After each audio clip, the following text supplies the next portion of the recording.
Hola, mi nombre es María Alejandra Nara Aregel, estudiante de Psicología de la Universidad Iberoamericana de Colombia. Me encuentro realizando mi primer semestre de especialización en Neuropsicología de la Educación. Esta actividad es denominada Percepción, presentada al tutor Jason Palacios, de la materia Neurociencia Cognitiva. Acompáñame a ver de qué se trata. La transducción. La transducción sensorial es el proceso de transformación de los diversos tipos de energía, estimulación sensorial en impulsos nerviosos llevada a cabo por los receptores sensoriales. Cada receptor sensorial puede responder a un estrecho rango de valores de un tipo específico de energía, que es lo que denominamos estímulo adecuado para cada receptor. Este puede ser una célula no neuronal especializada, tales como fotorreceptores de la retina, que es el caso de la visión, las células de los botones gustativos, las células ciliadas del aparato vestibular, que controla el equilibrio, y de la cóclea, la audición. O una neurona sensorial, propios receptores, interreceptores, receptores cutáneos o receptores olfatorios. La estimulación sensorial incide directamente sobre una célula no neuronal especializada, como si lo hace sobre una neurona sensorial. El efecto de la estimulación generará una modificación de potencial eléctrico similar al que sucede en las neuronas posinápticas, cuando la presináptica libera el neurotransmisor. En algunos sistemas sensoriales, la activación de los receptores no genera potenciales de acción en las neuronas sensoriales, sino una modificación de su tasa de disparo. Por ejemplo, en el caso del sistema visual, la estimulación de los fotorreceptores provoca una modificación en la frecuencia de disparo de las células ganglionares de la retina. Las células ganglionares son neuronas sensoriales que se encuentran en constante actividad. El denominador común de la transducción sensorial es un cambio en la permeabilidad de la membrana de la célula receptora, producido por la energía del estímulo sensorial. De manera que el efecto del estímulo modifica el potencial de membrana del receptor y en última instancia genera potenciales de acción en las neuronas aferentes que llevan información hacia el sistema nervioso central. Por consiguiente, podemos decir que la transducción comienza con una modificación en el potencial de reposo que genera un receptor sensorial por la energía de un estímulo determinado. La modificación en el potencial suele ser una repolarización graduada, a excepción de los fotorreceptores de la retina, en los que se da una hiperpolarización. En el caso de que la célula receptora sea de tipo neuronal, si el cambio eléctrico en el potencial llega al umbral de disparo, se generará un potencial de acción en su axón. En el caso de que la célula receptora sea especializada no neuronal, la modificación del potencial necesitará afectar el potencial de la membrana de la neurona sensorial con la que se establece la sinapsis para que la información sea transmitida hacia el sistema nervioso central. Por tanto, los mecanismos subyacentes a la transducción sensorial son bastante complejos y diferenciales para cada tipo de receptor sensorial. Procesamiento subcortical. Los receptores sensoriales se activan a partir de que diferentes tipos de energía del medio en que nos movemos, y esto genera cambios en los potenciales de acción de las neuronas sensoriales de forma indirecta o de forma directa. La información será enviada al sistema nervioso central a través de los nervios. Un ejemplo es el caso de la transmisión de la información táctil de nuestro brazo. El soma de la neurona sensorial se encuentra ubicado en el ganglio de la raíz dorsal y envía su axón a la médula espinal. Este sube por las columnas blancas dorsales, que es el sistema lenical, y establece sinapsis con una segunda neurona a nivel del bulbo raquídeo, que es el núcleo de la columna dorsal. El axón de esta segunda neurona cruza hacia el lado contralateral del cuerpo, estableciendo contacto con una neurona talámica.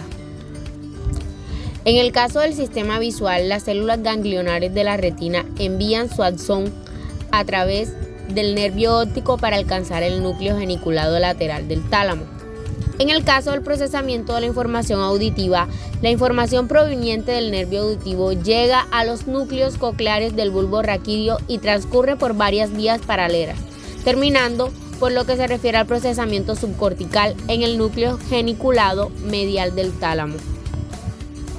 La información del gusto es enviada a través de 3 nervios craneales: facial, séptimo, glosofaríngeo, noveno y vago 10, hasta el núcleo del tracto solitario para alcanzar las neuronas del núcleo ventral postomeridial, del tálamo, del hipotálamo lateral y de la amígdala. En el caso del sistema olfatorio se constituye una diferencia, ya que el resto de sistemas sensoriales pasan primero por el tálamo antes de alcanzar la corteza. En el caso del sistema olfatorio, los axones de las células receptoras establecen contacto con los penachos dendricos apicales de las células mitriales y las prolongaciones de las células periglomerulares en el interior de los glomérulos. Los axones de las células mitriales alcanzan diferentes regiones cerebrales a través de los tractos olfatorios. Algunos de estos axones cruzan hacia el lado contralateral del cuerpo, terminando en el bulbo olfatorio contralateral, mientras que otros terminan en diferentes regiones del prosencéfalo del mismo lado del cuerpo. En la mayor parte de los sistemas sensoriales, el procesamiento de la información proporcionada por las señales neurales iniciadas a partir del receptor comienza en diversas estructuras subcorticales antes de alcanzar la corteza cerebral. Es en esta donde se cree que tiene lugar la percepción. La estructura subcortical principal del procesamiento de la información sensorial es el tálamo. Toda la información sensorial, con excepción de la del sistema olfatorio, pasa por el tálamo antes de llegar a la corteza, concretamente por los núcleos de relevo de la información sensorial, como es el núcleo geniculado lateral, que es el de la visión, núcleo geniculado medial, el de la audición, y núcleo ventral posteromedial, gusto e información somatosensorial, el núcleo ventral posterolateral, información somatosensorial. Por tanto, el tálamo no es una simple estación de relevo de la información sensorial, en tanto que participa activamente en su procesamiento. Y a pesar de que el tálamo sea la principal estructura de procesamiento subcortical de la información sensorial, esta información es procesada en diferentes núcleos del tronco del encéfalo antes de alcanzar la corteza, tal y como lo hemos visto anteriormente. Corteza cerebral y procesamiento cerebral. La corteza cerebral se presenta como una delgada lámina de materia gris, de pocos milímetros de espesor, que cubre ambos hemisferios cerebrales. Es la corteza cerebral donde ocurre la percepción, la imaginación, el pensamiento, el juicio y la toma de decisiones. Toda la información que recibimos en la superficie de nuestro cuerpo es enviada a través de diferentes conexiones a la corteza cerebral. Este tipo de organización implica que la corteza se organiza a semejanza del cuerpo. Corteza sensorial primaria. La corteza sensorial primaria se organiza de una forma modular, de manera que habitualmente se muestra un patrón de organización por columnas de neuronas con propiedades funcionales similares. Diferentes poblaciones de neuronas se encargan de procesar la información sensorial que llega de diferentes partes del cuerpo. Las áreas sensoriales primarias son aquellas que reciben proyecciones de los núcleos de relevo de la información sensorial del tálamo. Hoy en día, los módulos corticales se han puesto de manifiesto en los sistemas somatosensorial y visual, y en menor grado en el sistema auditivo. La representación desmedida en la corteza sensorial de las diversas regiones de nuestro cuerpo se encuentra proporcionalmente relacionada a la densidad de las conexiones sensoriales que recibe cada una de ellas.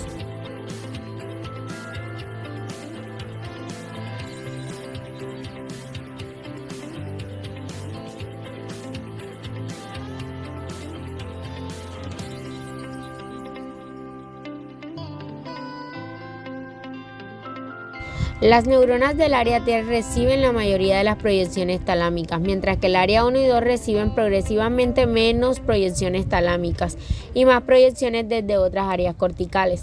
La corteza visual primaria se localiza en el lóbulo occipital correspondiente al área 17 de Brodmann, en la parte más posterior del mismo en una visión lateral. La corteza auditiva primaria, por su parte, se localiza en el lóbulo temporal, concretamente en la región correspondiente al área 41 de Brodmann, Esta región de corteza granular recibe información del núcleo geniculado lateral del tálamo. La corteza gustativa primaria se localiza en el opérculo frontal y en la región de la ínsula anterior, en el área 36 y 43 de Brockman. Esta región recibe información del núcleo ventral posteromedial del tálamo. Corteza de asociación. Podemos dividir la corteza de asociación en dos grupos claramente diferenciados: las áreas de asociación unimodales, las áreas de asociación multimodales y heteromodales.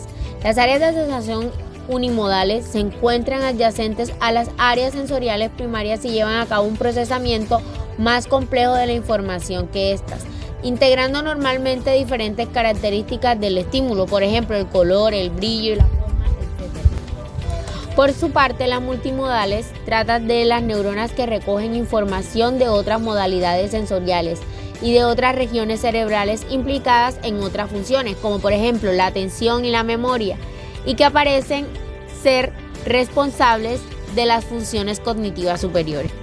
El esquema de procesamiento se da de forma jerárquica fundamentalmente, de manera que se analiza la información en una región y se envían los resultados a regiones que se encuentran por encima de la jerarquía para que lleven a cabo un análisis posterior.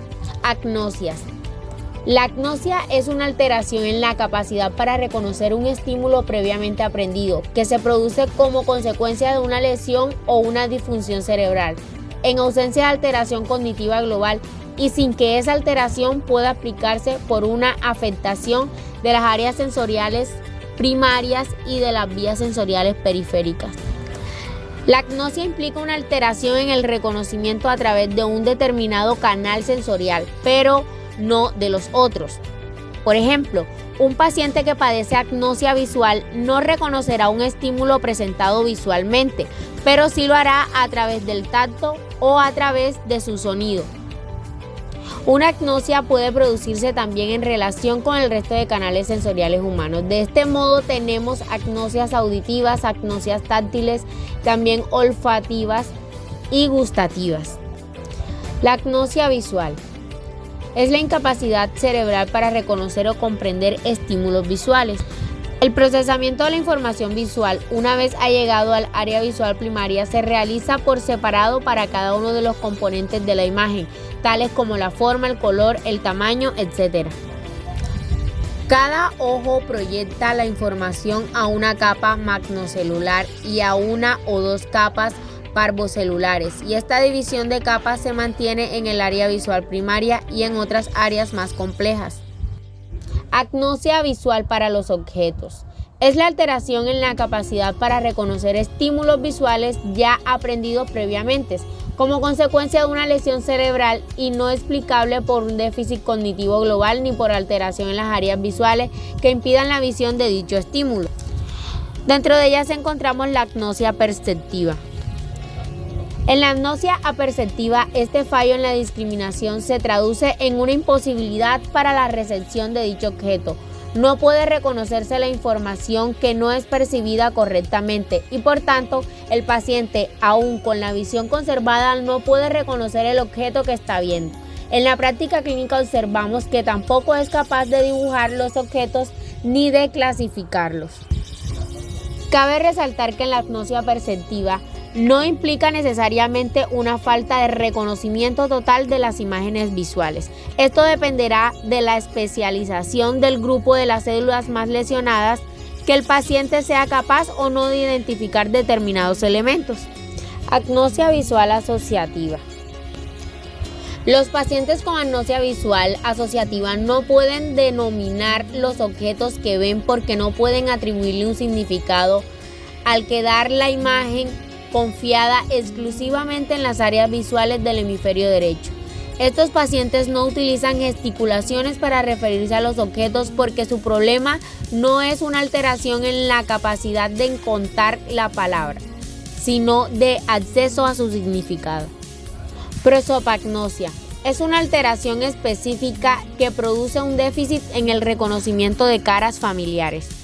Los pacientes con esta lesión son incapaces de relacionar una cara con una persona conocida previamente. Sin embargo, son capaces de reconocer la identidad de la persona a través de su voz, el movimiento o por cualquier otro canal sensorial que no sea la vista.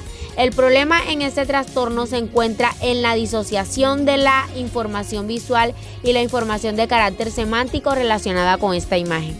La conexión entre la amígdala, el córtex auditivo y el surco intraparietal y la ínsula es la que permite que se lleve a cabo el proceso de identificación o el acceso semántico a la información relacionada con la identidad.